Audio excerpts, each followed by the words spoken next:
दोस्तों इस वीडियो में कतर के बारे में कुछ लेटेस्ट और इम्पोर्टेंट अपडेट आप लोगों के साथ में शेयर करने वाला हूं, तो वीडियो को लास्ट तक जरूर देखें। चलिए इस वीडियो को हम कंटिन्यू करते हैं। यहां पर दोस्तों आप लोगों को कतर की तरफ से जो आज का पहला अपडेट है उसका रेफरेंस आप लोगों को नजर आ रहा होगा। आप लोगों को मालूम है कि अभी पाकिस्तान और इंडिया के बीच में तनाव चल रहा है, जंग का माहौल चल रहा है। तो यहाँ पर जो है कतर की तरफ से कोशिश की जा रही है। यहाँ पर आप लोगों को नजर आ रहा होगा कि कतर की तरफ से जो है इंडिया की तरफ से जो रिप्रेजेंट कर रहे हैं उनके साथ में इसी तरह पाकिस्तान के जो है वजीर आजम उनके साथ में जो है बातचीत भी है। कतर की तरफ से दोनों को यही समझाने की कोशिश की जा रही है कि जो कुछ हो रहा है और जो कुछ होने वाला है इसमें आप लोग जो है सब्र से काम लें, एक दूसरे को बर्दाश्त करना सीखें, मिलजुल करके आगे बढ़ें। जंग जो है इसका हल नहीं है। इसी सिचुएशन को देखते हुए कतर एयरवेज की तरफ से अनाउंसमेंट किया गया है कि कतर एयरवेज की जितनी भी फ्लाइटें पाकिस्तान की तरफ जा रही थी सारी फ्लाइटों को जो है होल्ड कर दिया गया है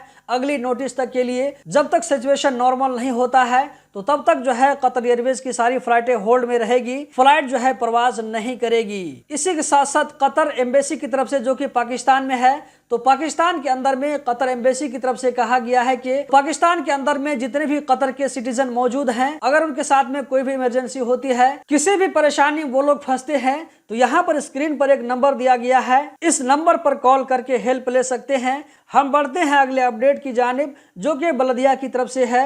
बलदिया की तरफ से कहा जा रहा है कि अल वकरा में एक कॉफ्टेरिया को 60 दिनों तक के लिए यानी कि जो है 2 महीना तक के लिए बंद कर दिया गया है। यहाँ पर ऐसे जो है सिचुएशन में ऐसे कंडीशन में खाना दिया जा रहा था जो कि हेल्थ के लिए ठीक नहीं था। 60 दिनों तक इसको जो है बंद कर दिया गया है। दोस्तों इस वीडियो में इतना ही। कतर के बारे में हर छोटी बड़ी खबर से बाखबर रहने के लिए गल्फ एक्सपर्ट यूट्यूब चैनल को सब्सक्राइब करें। अगर आप इस वीडियो को फेसबुक पेज पर देख रहे हैं तो वहां पर फॉलो करें। वीडियो को आगे जरूर शेयर करें। वीडियो देखने का बहुत बहुत शुक्रिया।